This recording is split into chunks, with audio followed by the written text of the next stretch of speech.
விதிப்படியே அன்புமணி தலைமையில் பொதுக்குழு நடைபெற்றதாக அவரது ஆதரவாளரான வழக்கறிஞர் பாலு தெரிவித்துள்ளார்.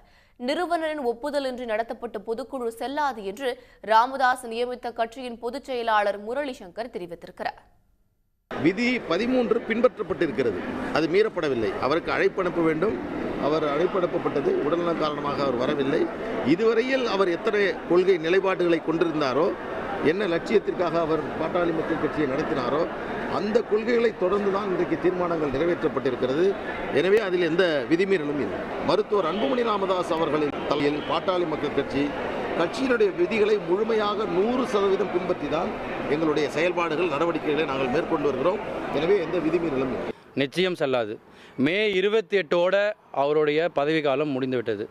அவரோ இல்லை பொதுக்குழு, நிர்வாகக்குழு, செயற்குழு எல்லாம் சேர்ந்து அதிகாரம் கொடுத்த நிறுவனருடைய வழிகாட்டுதலில் வந்த எந்த மாநில பொறுப்புமே அந்த மே 28க்கு அப்புறம் செல்லாது. அதுக்கப்புறம் அந்த விதிகள் என்ன சொல்லுதுன்னா, நிறுவனர்கிட்டயே அந்த பதவிகள்லாம் போயிடும்.